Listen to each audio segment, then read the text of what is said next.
Welcome everyone to Wrasslin Raw!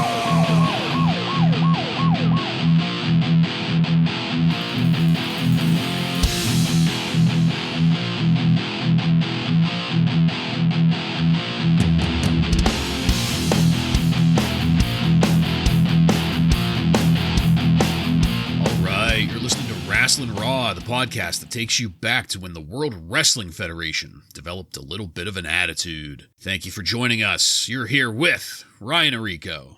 He's gonna need some of his mama's pasta tonight. Joe Giammatteo. She's beautiful, all right, for a Jezebel. I'm the one and only Jason Bartlett, and we're going to examine WWE history one episode of Raw at a time. In this episode of Wrasslin Raw, we're going to be talking about the Raw that aired on September 9th, 1996. This Raw was recorded at the Wheeling Civic Center in Wheeling, West Virginia, and features Jim Ross, Kevin Kelly, and Jerry the King Lawler on commentary. Are you guys ready?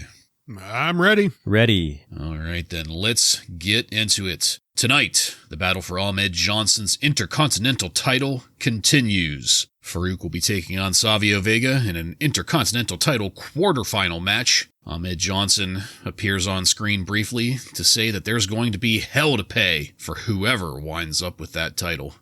Reports of The Undertaker's death were premature, and apparently also the reports of the maggots and worms. Because The Undertaker sure as hell isn't dead. He's running around kicking ass, and he will be here tonight in his first match since SummerSlam. God have mercy!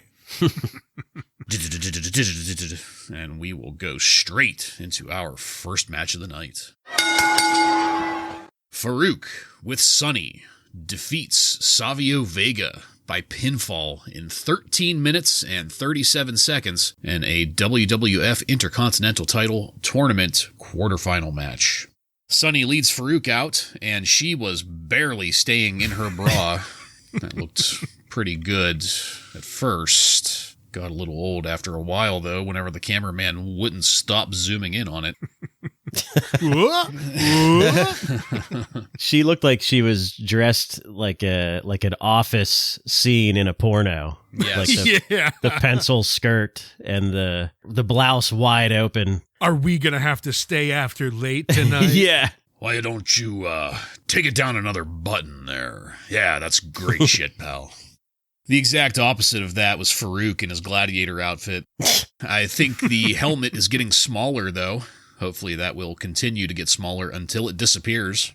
Savio coming out, though, was great. Despite the pumped-in crowd noise, I felt the energy that he was bringing down, and it was good to see him there. It was good to see him in a good mood. Wouldn't last, though. This starts out with some good shit as Faarooq puts his finger in Savio's face. Just some good old trash talk here in the ring to get things going, and then the wrestling starts. Faarooq was looking good as he took control early on. They were sitting in a side headlock, but it wasn't boring at all because Faarooq was jawing with the crowd while he was doing it. And this is something that I noticed over the course of this match. There were spots in this match where they were sitting in holds where any other wrestler, or maybe I should say a lot of other wrestlers, this would have been a boring spot in the match, but it wasn't because of Faarooq. What he was doing, either jawing at the ref, jawing at the crowd, jawing at Savio, he kept the engagement going through these slow spots.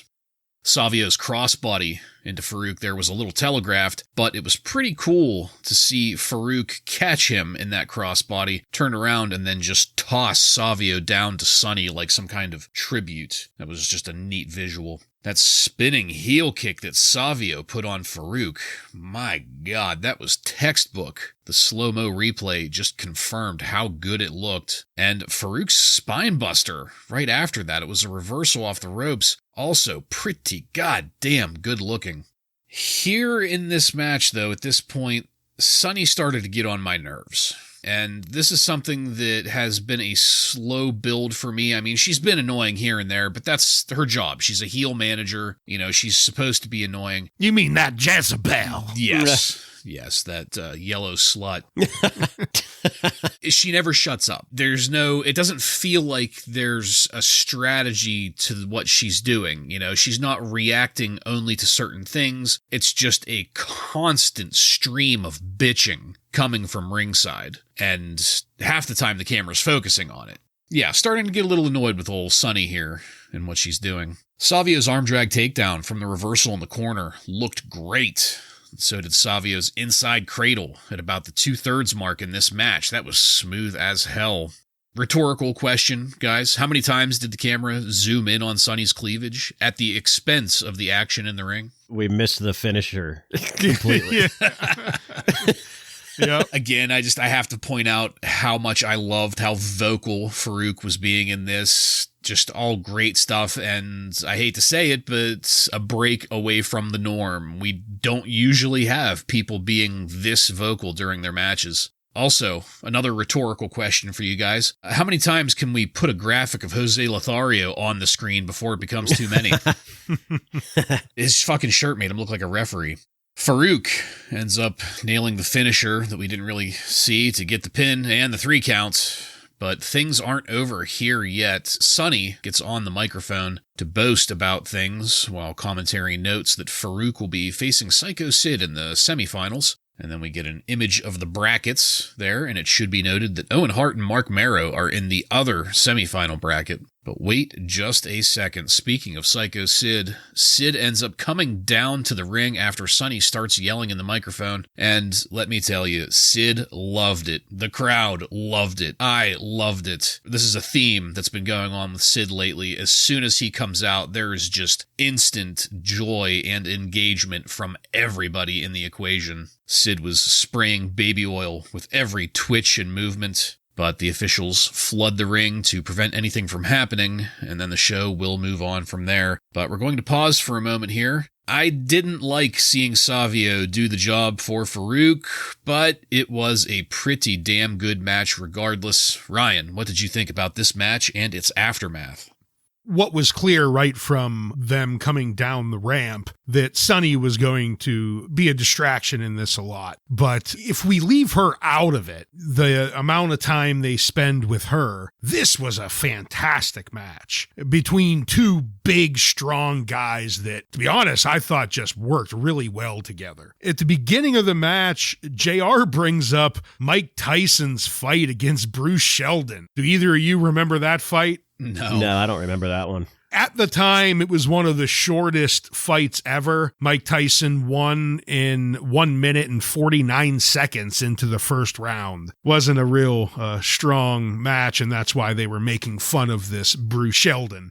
But back to the match. Faarooq, as we have stated in his other matches, he hits extremely stiff. And it was good to see Savio give it back, starting with that roundhouse kick. I mean, it looked so good because he connected with Farouk's fucking face with it. But I don't think Faarooq gave a shit because that's how he likes to work, clearly. I think once they had that established, they just beat the shit out of each other in there, and it looked great. The spine buster, that may be one of the quickest and most powerful looking spine busters I've seen in a long time. Just the way he snapped them down and the way Savio sold for it. Really great visual with that. You know, and that's kind of what I came away with it. This was a pretty long match, and you stated they had some brief periods of holds to try and break it up, but for the most part, for a 15-minute match, two big powerhouses like this, they went at each other pretty hard. You know, Faarooq ended up having to resort to a little bit of cheating with some cheap shots and manager help, and that helped not make it a complete job out for Savio. Not to mention, it was a great match that went on for a good bit of time, so even though Savio had to do the honors here, I don't feel he was jobbed out here. All around, just a really entertaining match. I liked it. Yeah, not totally jobbed out. I mean, he's kind of like a glorified enhancement talent, but he's still really fun to watch. I think the proper term is carpenter, right? For that guy? Yeah. Yeah. Especially against a guy that has a similar, brawler style like Faarooq. Because Savio can definitely brawl with the best of them. We've seen that. And we see it again here. And I thought it was pretty fun to watch. I mean, we're still, having to deal with this stupid gladiator gimmick with a girl that comes to the ring with him that just makes no sense at all. And yeah, you're right, Bartlett. It is getting a little bit annoying. Sunny is sort of, as a manager, she's sort of one-dimensional. Yeah. Or two.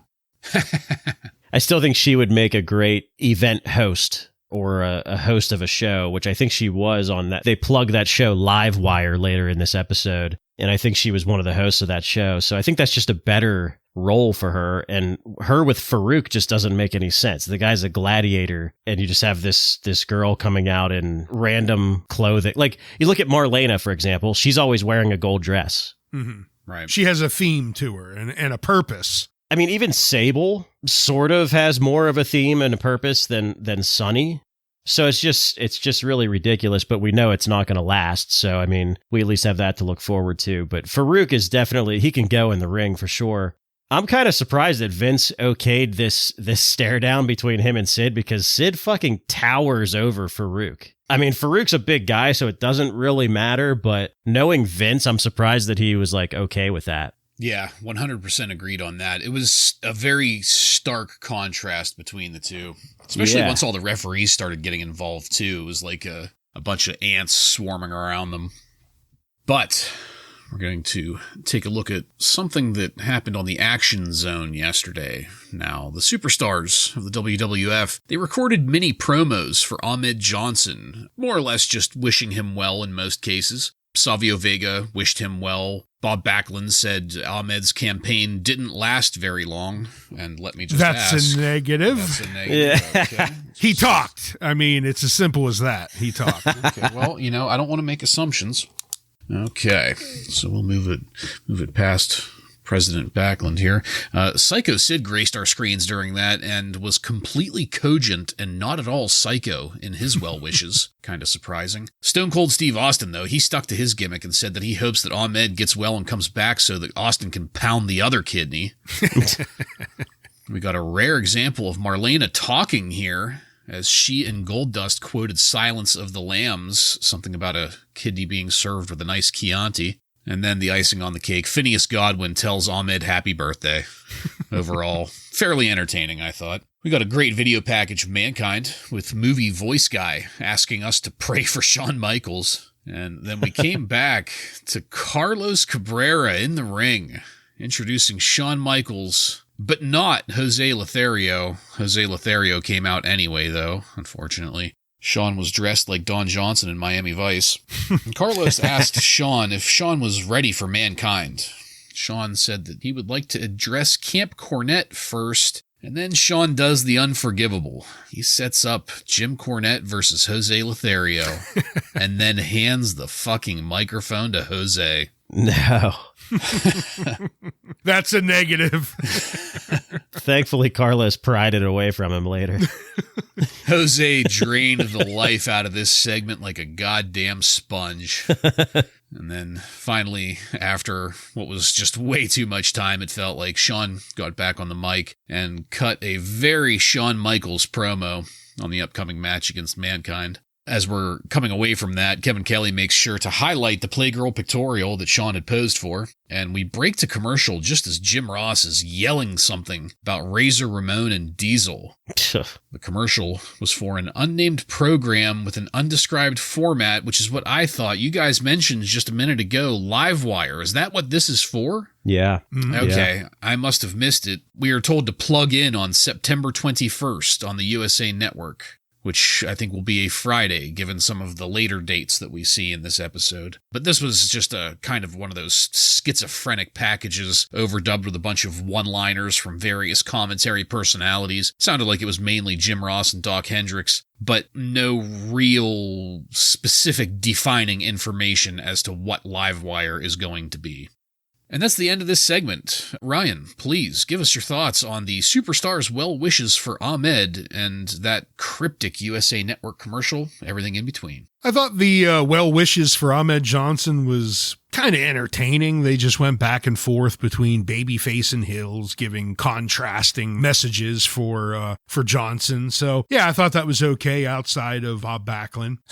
The video package for Mankind and Shawn Michaels, great again. I mean, movie voice guy just makes everything, and it was a good video. The way they set it up, great job. The interview with Shawn Michaels did a great job outside of handing the mic over to Jose Lothario. But everything else he did here, I thought was pretty solid. His first promo was okay, but the one that he cut on Mankind, I thought was pretty solid, especially the way it ended with, "Do not hunt what you cannot kill." I thought was a clever line for him. And then Live Wire, seeing that just brought back some memories. Apparently, on September 21st, it is going to revolutionize the world. So I'm looking forward to that. Yeah, I liked the clips of wishing Ahmed well. I liked Clarence Mason saying, "A kidney injury? It sounds like a lawsuit." Goldust is apparently a cannibal now. Another terrible drunk joke from Jerry Lawler about Jake Roberts, which has nothing to do with this.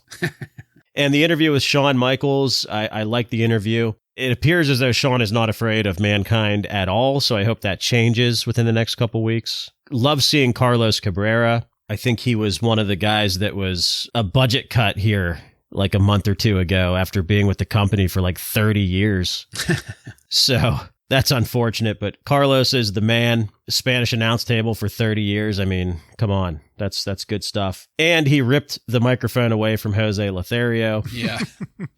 Where the hell is Vince, by the way? Like, I can't find any information on this. This is like the third week. Well, I mean, this has all been the same show, but yeah. Yeah. He must not be allowed in Wheeling, West Virginia.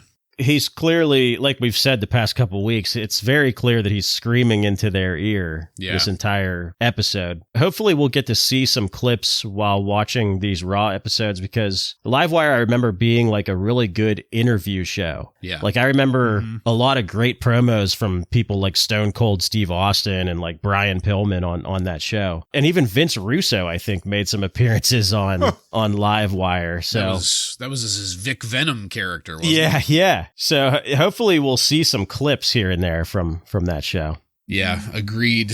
Absolutely. And you know, something you said just now, Joe, made me think Shawn Michaels not acting afraid of Mankind at all right now. I don't know. That feels a little strange. I mean, he did last week. He's the most charismatic, the most resilient champion. But I don't know. I think this is just more proof of Shawn's just not a good babyface. Yeah. But yeah, like Ryan said, he was last week. So that's why I'm hoping maybe that'll change, you know? Yeah. Sexy boy.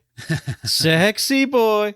Yeah, he took off the moment Mankind came in, so this could be played off as maybe he's trying to play the tough guy, but, right. you know. Right. Yeah, and that one part of the segment where Jim Ross was screaming about Diesel and Razor Ramon right before we went to the commercial break, that was definitely Vince McMahon. Absolutely. Talk about Sam, Absolutely. goddammit. All right, well, we will come back from commercial to go into our next match. The Stalker defeats TL Hopper by pinfall in 3 minutes and 28 seconds. And my goodness, TL Hopper is our jobber of the week. Take it, Ryan. Thank you, Jason. TL Hopper is this week's jobber. TL Hopper was born Daryl Anthony on April 12th, 1960 in Knoxville, Tennessee. He was trained by Stephen Kern and Ron White. And Tater salad, Ron White? I didn't look into it, but I'm assuming a different Ron White. Yeah. He has used the ring names American Eagle 2. Oh, my God. Tony Anthony. Dirty White Boy. That one I from Smoky Mountain, right? Yep. Yeah. Grappler number 2. Is that from a movie or? The Invader. Okay, that's enough.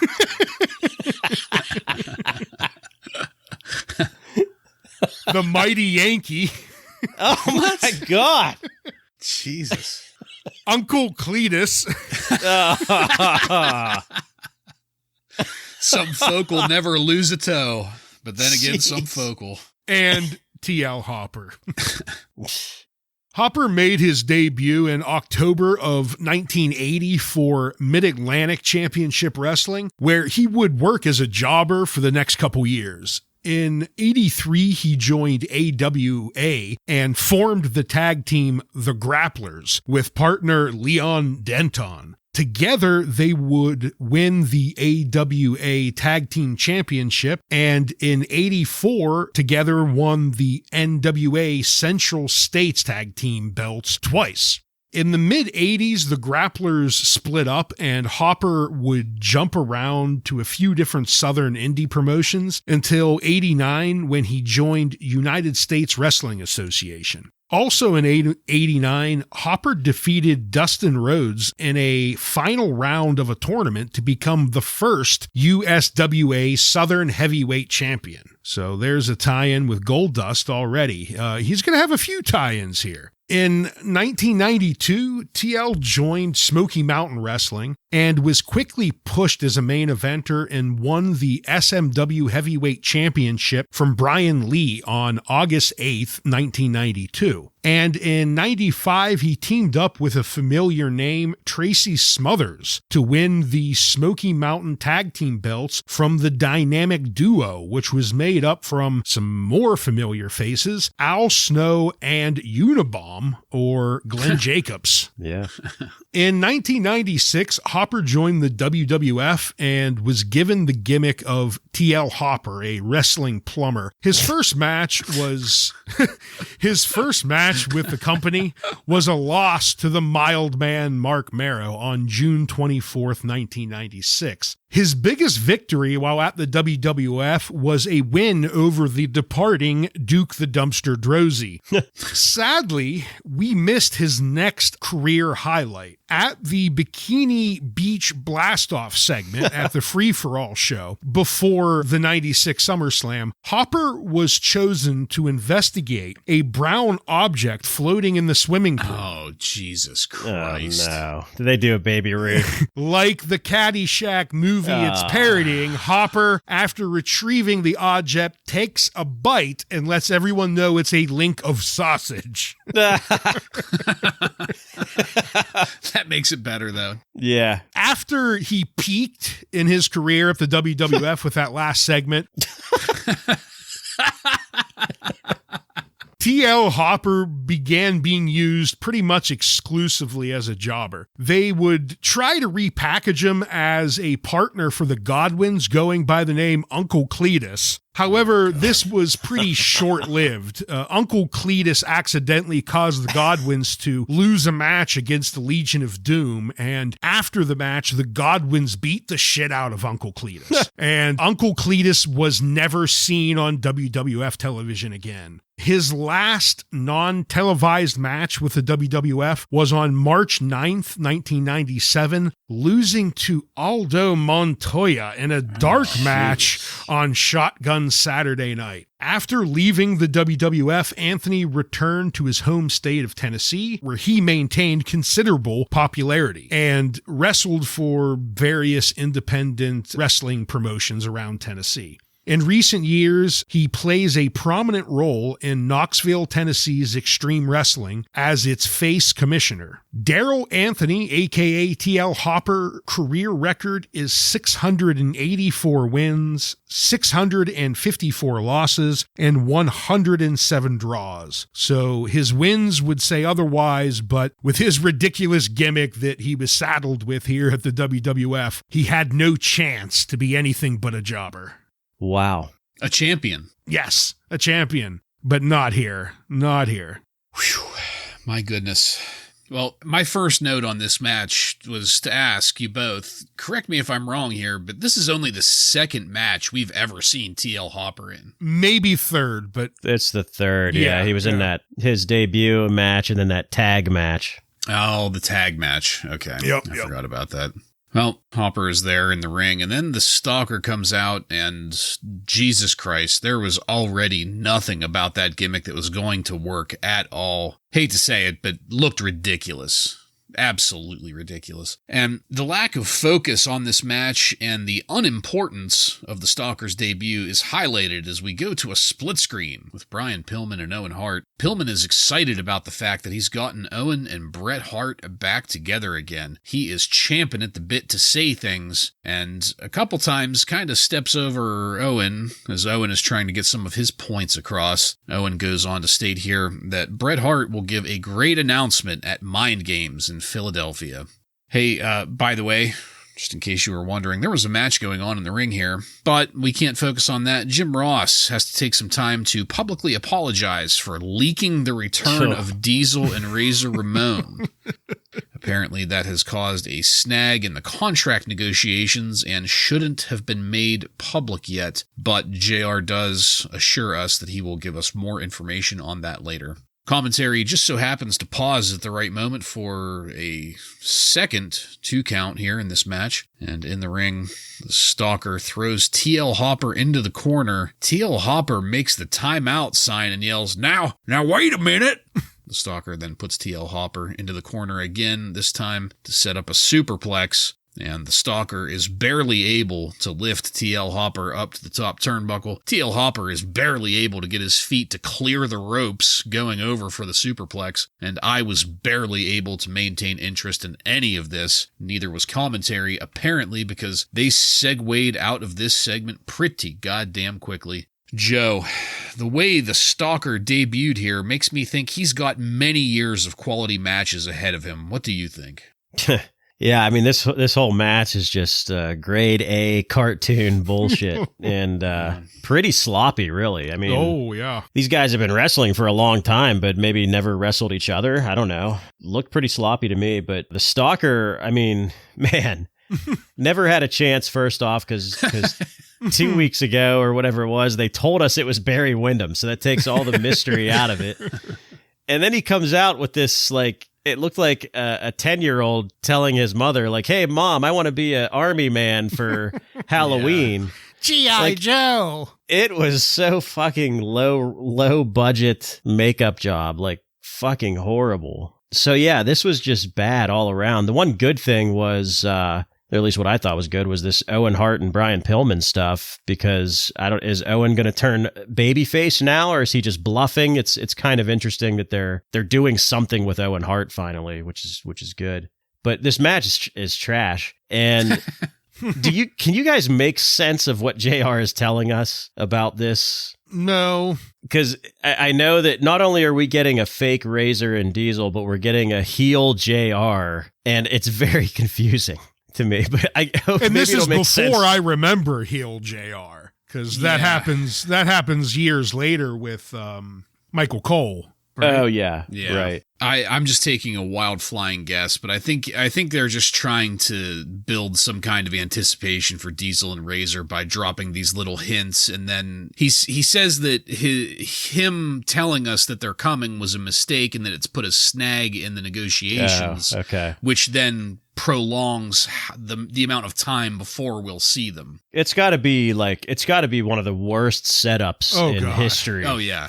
But I took it as it's just them trying to lend more credibility to this bogus story. Mm-hmm. Yeah. That JR's actions, had outcome on the negotiations and whatever bullshit.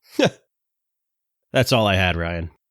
This match starts out and I see these two guys standing in the ring, and I say to myself, we have the Camper versus TJ Hooker.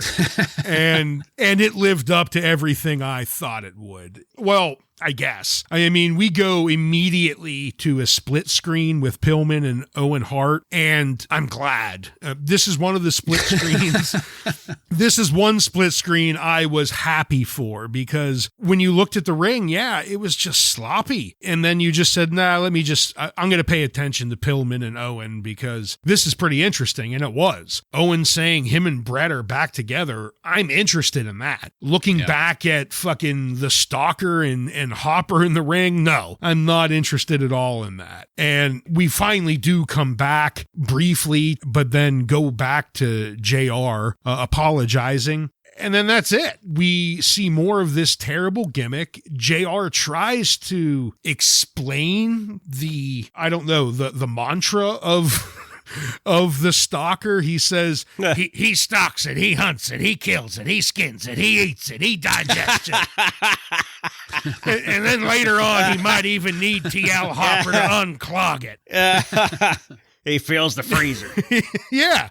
Who cares about this terrible gimmick? It ended, thankfully, fairly short, but very dumb and a very bad debut for a new gimmick. Yeah, absolutely agreed on that. Like, I know that, and Joe, I mean, you put the point to it. This is cartoon shit. But even so, you have somebody debuting here.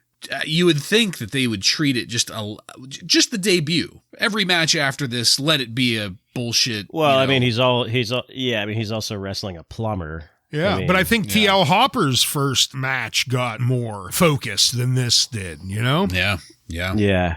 Oh, man. Well, like I said, many more years of the Stalker ahead of us. And might I also just note that this is his first opportunity to successfully hunt and kill a superstar, and he let this one get away. So he's not much of a stalker so far. He didn't bag it and freeze it. Yeah. As I mentioned, we moved quickly away from that last match to something that was much, much more interesting. And that's Mr. Perfect stealing more valets from Hunter Hearst Helmsley. We get a video roll of 4 separate incidences of Mr. Perfect stealing those ladies. And then we'll take a moment to review the King's interview segment from Raw Championship Friday last week. They didn't replay the entire segment, but they came damn close to it, which was good because we got Mark Henry's great microphone debut, but also we got a bunch of Jerry Lawler there. The segment ends there, and since there just wasn't a lot of new material here, I have to point out that Mr. Perfect hasn't wrestled for the WWF at this point since October 18th, 1993. That was a Monday Night Raw where he defeated the Executioner. And with that being said, Joe, what do you think of whatever this is that they're building between Hunter Hearst Helmsley and Mr. Perfect? Yeah, I don't know. It's quite a tease, I guess, but they've been doing this for a while. I mean, they had him as a referee in a match a while ago and screwed somebody. Was it Lex Luger maybe a couple years ago? And then they had him like going after Diesel or Shawn Michaels. I forget which one. It's like they're teasing that Mr. Perfect is coming back to wrestle, but this doesn't seem that way. This almost seems like they're going to have him be Hunter's manager, maybe. That's the way I see it, but who knows? It's almost kind of creepy. Like he's stealing these women and taking them to the back. Like, what's he doing? What's he doing? Once he goes back there, it's kind of weird. Yeah, so I don't know. Yeah, I'm not real sure either, but it is odd because I would love to see Mr. Perfect in the ring, but as far as my memory goes, that's not going to happen. So that's unfortunate if that's what they're trying to allude to, but if they are going to make him Hunter's manager, I don't know. I guess that would be interesting, but a little confusing for sure. Yeah. I mean, I was so confused that I had to go and look up a list of Mr. Perfect's matches. That's how I got that date and match on him. And I want to say the next time after October 18th, 1993 that he wrestled was for WCW Nitro. Well, that was my thought, is he doesn't wrestle again till WCW. And, you know, as fans back in the day, we wouldn't have known this, but this is the stretch of time where he was under that Lloyd's of London policy. He had taken a payout, I believe is what it was, because he had a back injury, and he took the Lloyd's of London insurance payouts, and as long as he wasn't wrestling, he wouldn't have to pay that back. So I only mention that in order to say that everybody backstage here knows that Mr. Perfect isn't going to be wrestling anytime soon, unless he wants to pay back a shit ton of money. So I don't know. Like you say, Ryan, just confusing as hell. And Joe, that's pretty solid, the manager thing, because really, I mean, the whole Perfect gimmick and Hunter Hearst Helmsley being snobby and hoity-toity, that could fit. You know, play it off as he's teaching him a lesson on, you know, how to be more perfect. Yeah. Right. Yeah. We're going to cut to commercial, and when we come back, we're going to go into our next match. Crush with Clarence Mason defeats Freddie Joe Floyd by pinfall in 2 minutes and 41 seconds. Ryan, where can we find Freddie Joe Floyd in the Jobber archives? They just got to go back a couple weeks. Freddie Joe Floyd was our Jobber of the Week on the August 19th, 1996 episode. Okay, thank you. Freddie is there in the ring already. Gives us a hi, Mom. That's his entrance. Biker Crush comes out, and the most entertaining part of that by far was Clarence Mason. I'm really starting to become a fan of Clarence Mason. Kevin Kelly makes the very bold statement that the tattoo on Crush's forehead means that Crush's tribe is at war. That's something, all right. Freddie Joe Floyd was selling his ass off for Crush, and I have to admit that I was impressed with Crush putting Freddie Joe up in a military press. Of course you were. Split screen. Yeah, well, you know. Crush fanatic. President of the fan club here. By now. We got to split screen after Clarence Mason joined commentary briefly, and that was also very entertaining, with Clarence saying objection to questions that he doesn't like. Joe, this made me think of you when Crush whipped Freddie Joe to the ropes and then hit Freddie Joe with the big boots. That was a textbook Undertaker move. Yeah. And I went into this with what you had said previously on my mind, and this match just confirmed it for me across the board. This whole moveset was Undertaker's old moveset. Mm-hmm. It's like they're training together, maybe, which is that's very possible. Yeah. But one thing that has to be pointed out was how weak and pathetic his big boot looked. Yeah. It did not look good. Yeah. And then, in what is one of the most perplexing finishes I've seen since the last time we saw Crush do the Heart Punch, Crush hits the Heart Punch by punching Freddie Joe Floyd in the face. And that's it. That's the pin and the 3 count. Clarence Mason gets in the ring to celebrate, and once again, Clarence is the most entertaining person on the screen. Commentary moves quickly away from this match yet again. Ryan, please, can you tell me where exactly the human heart is located? In the heart region, I believe. It's Ryan's favorite finishing move, I think. Yes, from Christmas a few years ago. Mm-hmm. Yeah. Wasn't that your least favorite? Yes, it was my least. Yeah. I think it maybe was number 1. And to start off, Crush's entrance music. Did you guys listen to this? It was kind of like subdued, but it almost felt like it was like elevator music equivalent of heavy metal. Well, yeah, and immediately what came to mind to me was the menu music for Skate or Die for the 8-bit Nintendo system. Do you remember that game? No, I don't. No. Yeah, the music very similar to Crush's entrance. One of Freddie Joe Floyd's first moves is to hump Crush a couple times. Did you guys... Devastating maneuver. Did you guys see that? It didn't go over well, and Crush begins to annihilate the best he can Freddie Joe Floyd. And by annihilate, I mean this is supposed to be a squash match, not that it looks good. But JR pressing Mason about his manager license had me scratching my head again. JR with his hard on about this manager license is the first I have ever heard of a manager license. Well, it's probably Vince with the hard on, actually. Yeah. Well, every time it's been Say brought it up, again. it's been JR, so I don't know.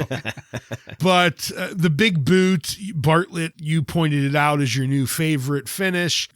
It looked pretty weak. And so did Crush's actual finish, the heart punch. He just holds the person's hand behind their head, and then he punches them. That's it. That's his finish. And he wins with it.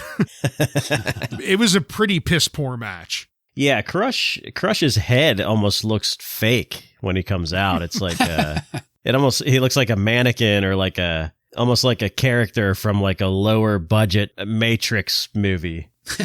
I don't know. Clarence Mason, I love Clarence Mason. I'm a big fan. I don't know if he was on something or if maybe Vince was screaming at him, but he was just fucking ignoring questions. Did you guys notice?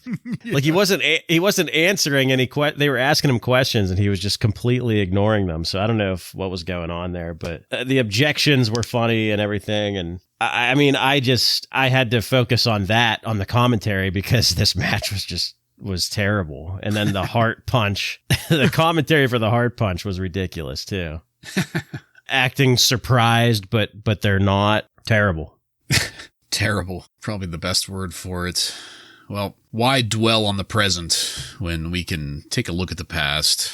And I really mean that, because we'll rewatch that segment from Bob Backlund and the Iron Sheik, Raw Championship Friday, complete with that woman in her rubber chicken. That made me think of you, Ryan. Yeah. And this will not count in the vote. How? They made us rewatch it in its entirety. No, they didn't. They cut off the Sheik again. Well, They that's what I mean. Again. That's what I mean. Exactly what we got to see last week. They showed Right. it to us again. This should be a double negative, a double Yeah. whammy. No. You already got a vote on this particular content last week. But we saw him twice in this same Yeah. episode. Yeah, and you got a vote on that first one. Oh, This is how democracy works, Ryan. no. Yeah, they cut off the Iron Sheik mid-sentence again. I loved that. Yeah. I have to ask here, because they took the time to do this to us. So, Ryan, with the whole point of this Iron Sheik Bob Backlund segment, it gets lost in our bullshit, but the point of this is that they're going to be introducing somebody. Were you any more enlightened about who that is or what's going on after this review of what happened last week? Probably less enlightened, because the moment I saw it, I just turned my brain off, and I wasn't going to listen or watch another fucking second of Bob Backlund, especially as a goddamn repeat. Yeah, if Backlund was not involved, maybe I would be interested in what's going on. But he's there, so no, I have no interest. Okay. All right, fair enough. Well, we will go now into our final match of the night. The Undertaker defeats Sal Sincere by pinfall in 9 minutes and 55 seconds. Sal Sincere looked like the cross between a Chippendale dancer and the model Rick Martel. Jim Ross here informs us that he's going to talk about that whole Razor Ramon and Diesel thing during the match. Jeez. Right before we cut to commercial, which was during entrances. And that kind of gave me somewhat of an idea of what kind of match was forthcoming, or at least I thought that's what was going to be telegraphed here. The commercial break was for Superstars. Superstars is going to be moving to the USA Network starting September 22nd. I assume that has to be a Saturday. And it dropped a lot of pop culture names like Friends and Seinfeld to get its message across. I'm sure that was probably pretty witty back in the day. Back at ringside, I was really hoping that Jerry Lawler was offending the shit out of both of you with the very stereotypical Italian-American accent talking to Sal Sincere. The Undertaker, on the other hand, his entrance really fit with what we've been saying about him. He's no longer in the coat and hat. He no longer ambles down the entryway. He's a zombie fucking juggernaut that goes straight to the ass kicking before the bell even rings. And that's the first half of this match. The Undertaker more or less kicking the shit out of the supposedly undefeated Salvatore Sincere. And Salvatore does eventually start a brief rally, which really didn't look too bad, mainly due to the Undertaker and how well the Undertaker was selling everything for him. We got split screen again, this time with Goldust and Marlena. Marlena speaks again. That was just mind-blowing. Her speaking in this episode was just a shock to me, both times. Goldust cuts a decent enough promo on The Undertaker here for his part. After a commercial break, we see a great and rare suplex from The Undertaker to begin his rally. Jim Ross finally gets his chance to update everyone that there's been a snag in Razor Ramon's contract negotiations, but not Big Daddy Cool Diesel's, and that he will keep updating us on that situation. I took that to mean that we will probably get maybe Diesel's in-ring debut first before Razor's, some kind of like a mock reversal of what happened with WCW, with Razor showing up first and then Diesel later. I don't know. I'm just guessing on all of that. In the ring, the setup for the chokeslam was a little bit awkward, and so was Salvatore's position during the chokeslam. It almost looked like he was trying to bend at the waist when he should have been straight at the waist. But that did get us to the pin and the 3 count, and as The Undertaker was doing his kneeling pose, our episode faded to black. I thought this was a surprisingly good match considering we had no idea who the fuck Sal Sincere was, and more importantly, this was a really good look for The Undertaker.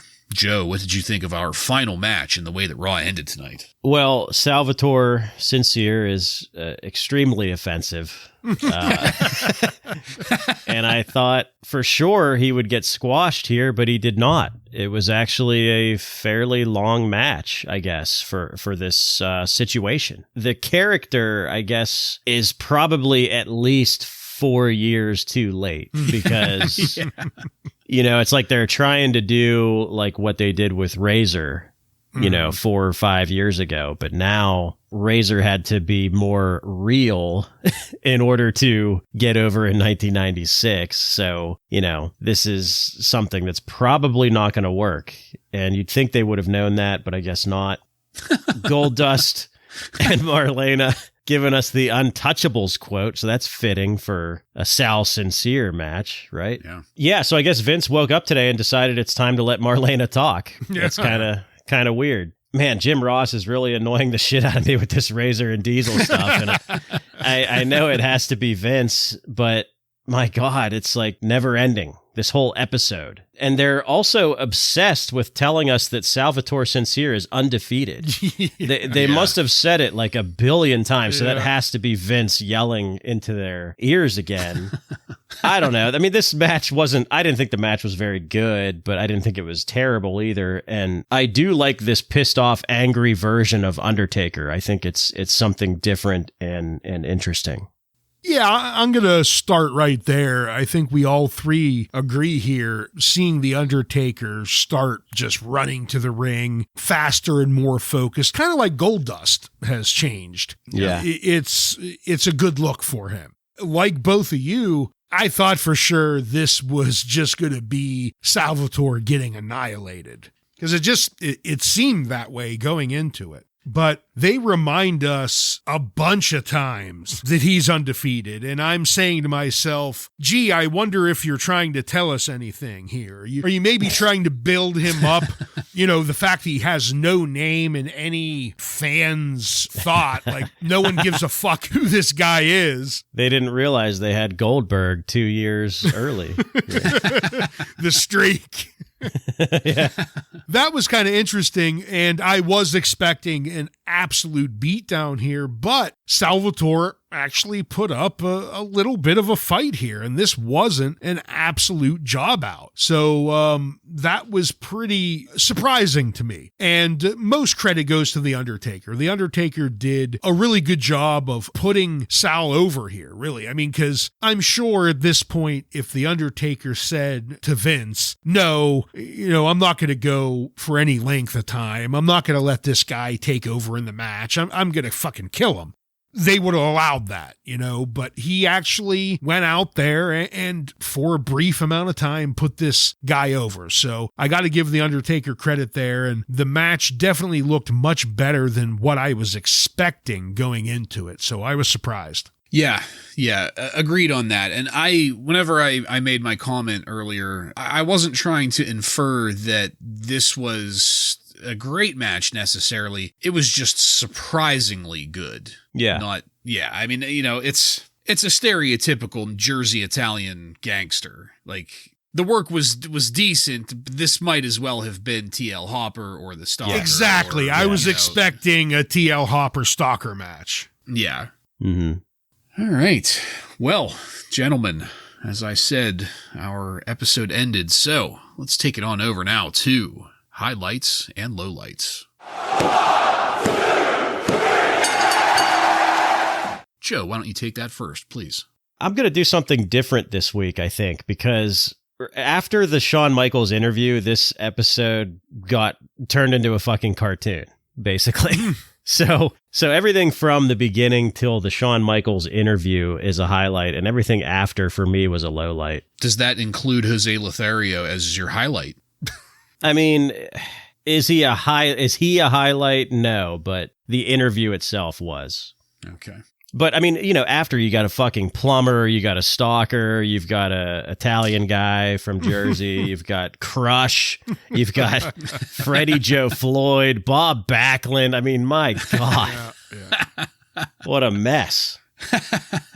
My highlight, I'm going to go with the ring action between Faarooq and Savio Vega. I thought those guys really put on a good show and went full throttle through almost the entire match, and it looked great. My low light, it's got to be the Stalker's debut. I'm not sure I've seen a more piss-poor debut for a gimmick than what we saw tonight, so definitely the low light. Yeah, I'm going to mirror your low light, Ryan. Mine was the Stalker versus TL Hopper, everything about it. Just what a waste of resources in so many ways. My highlight, though, was kind of the exact opposite, in my opinion. The Undertaker versus Sal Sincere was my highlight. It utilized its resources perfectly. It did its job of getting The Undertaker over and keeping him fresh and looking good. And Sal didn't work that bad for somebody that was ultimately doing a job. Hey. So, yeah, you know, that's it.